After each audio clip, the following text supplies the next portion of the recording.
What is vernacular architecture? Our aim was to find the answer to this question, which so ever puzzled us. Hence we decide to venture to the roots of it all. And in our search for the roots, we found that vernacular architecture is more than just a way of building, it's a reflection of who we are. Rooted in tradition and shaped by culture, it's a testament to human ingenuity, where communities have crafted homes in harmony with their environment, using what the land provides. These structures aren't just shelters, they're stories carved in earth, wood, and stone. In a world facing climate change and dwindling resources, vernacular design offers more than nostalgia, it offers a sustainable way forward, reminding us that living with nature isn't a lost art, but a path we can still choose. Our search led us to the refreshing architecture of Kerala.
We are the students of NIT Trichy.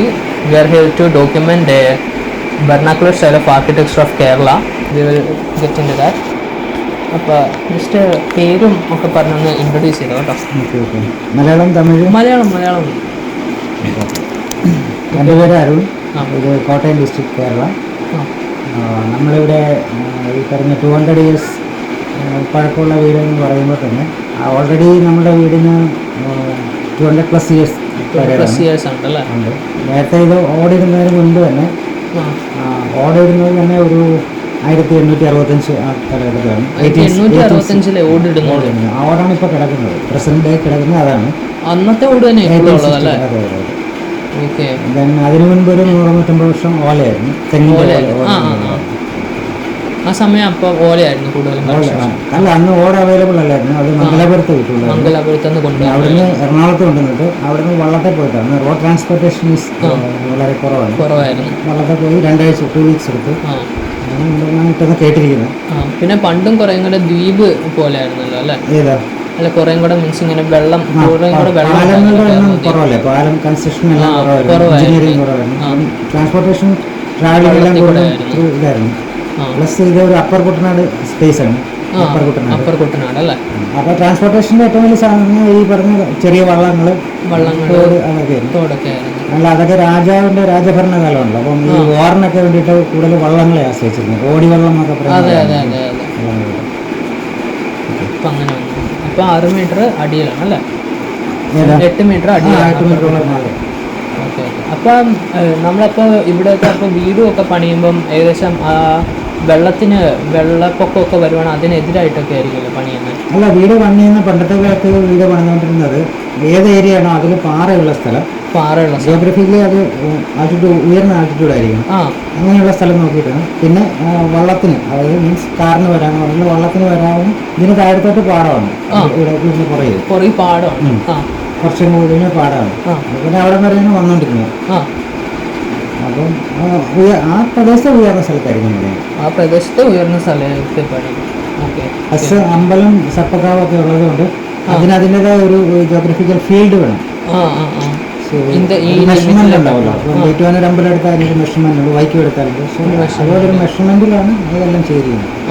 അപ്പോൾ സർപ്പത്തിനെ പ്രതിഷ്ഠിച്ചിരിക്കുന്ന ഓരോ location ഉണ്ട്. 1, 2, 3, 4 location അമ്പലമൊക്കെ 4 കെട്ട് 8 കെട്ട്. അപ്പം അങ്ങനെ യുണീക്കായിട്ട് ഏതാണ് വീട്?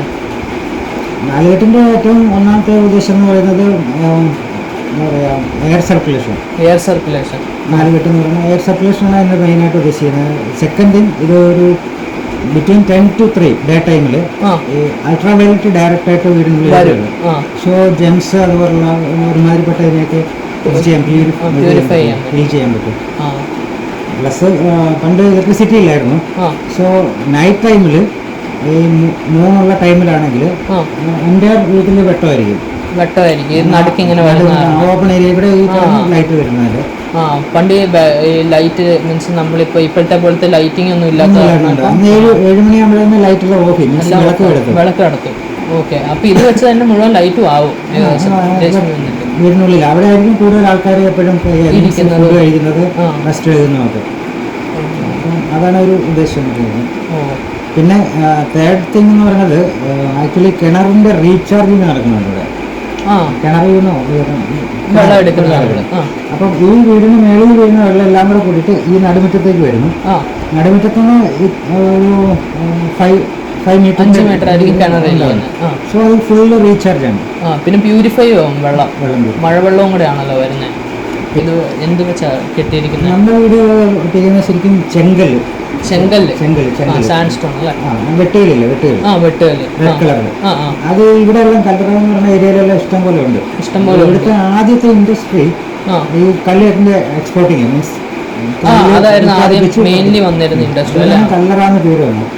അതാണ് കല്ലറാന്ന് പേര്. എവിടെ നോക്കിയാലും കല്ലേ ഉള്ളൂ. കല്ലാണ്, പാറയാണ്. അത് വെട്ടിയിട്ടാണ് ചെയ്യുന്നത്. അത് ലോങ് ലാസ്റ്റിംഗ് ആണ്. സെക്കൻഡ്, ഒരു സെക്കൻ ഇയേഴ്സ് കഴിഞ്ഞാൽ ആ കല്ല് തമ്മിൽ ജോയിന്റ് ആവും. സാധാരണ നമ്മള് പൊടിഞ്ഞു പോകുന്നതിന് ജോയിന്റ് ആവും, കട്ടി കൂടും. 2, 3 ഇത് മഴ പെയ്യുമ്പോൾ ഈ കല്ല് ഈ വെള്ളത്തെ വലിച്ചെടുത്തിട്ട് ഭിത്തിയെല്ലാം കൂളായി വരും. ഓക്കെ.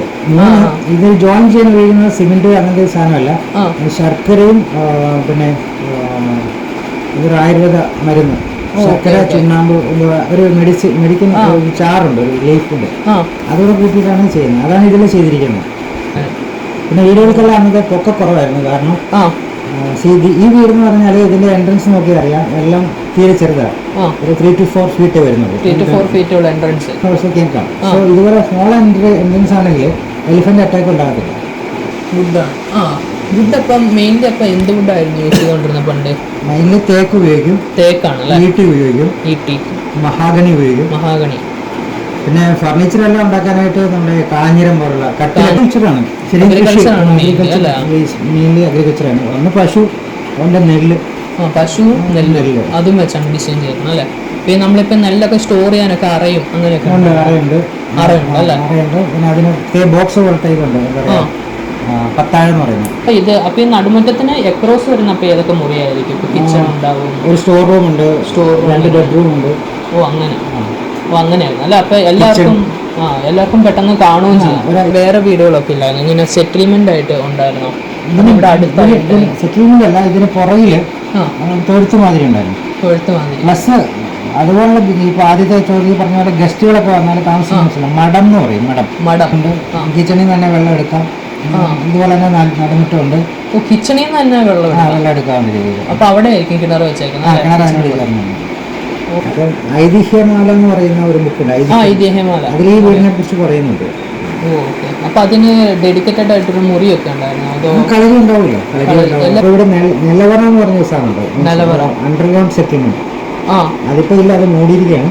അപ്പം ഈ വീട് ജസ്റ്റ് നമ്മളിപ്പം മറ്റേ നമ്മുടെ ഒക്യുപ്പേഷൻ മാത്രമോ ക്ലൈമറ്റ് മാത്രമല്ലേ, ഇപ്പം ഇതുപോലെ ഇങ്ങനെ ഒരു ഇൻവേഷൻ നടക്കുവാണെങ്കിൽ അതിനും പ്ലാനായിട്ടായിരുന്നു വെച്ചിരുന്നത് അല്ലേ? ഇപ്പോൾ ഫ്യൂച്ചർ വീടുകൾ പണിയുമ്പോൾ നമ്മളെപ്പോഴും ഒരു എന്താ പറയുക, ഒരു അറ്റോമിക് വാറിനെ കണ്ടിട്ട് അതിനൊരു അണ്ടർഗ്രൗണ്ട് വെക്കണം എന്നാണ്, ബങ്കർ വെക്കണം. ബങ്കർ ഒരു 25 yearsനുള്ളിൽ എല്ലായിടത്തും ആവും, അതേ പറ്റുള്ളൂ എന്ന് പറഞ്ഞ പോലെ അന്ന്. പ്ലസ് ശരിക്കും അപ്പം അന്നത്തെ ഡിസൈൻ എന്ന് പറഞ്ഞാലും ഇപ്പോഴത്തെ നമ്മൾ കുറേ പഴയത് കുറേ പഠിക്കണമെന്നുണ്ടല്ലേ? അങ്ങനെ പണ്ടത്തെ ഡിസൈൻ പഠിച്ചാലേ നമുക്ക് ഇപ്പോഴും എന്തുകൊണ്ട് അങ്ങനെയൊക്കെ ചെയ്യണം എന്നുള്ള ഒരു ഐഡിയ വരുള്ളൂ. It's nothing but it's close to nature. Don't disturb the nature. Thanks എന്നാ. ശരി, താങ്ക് യു.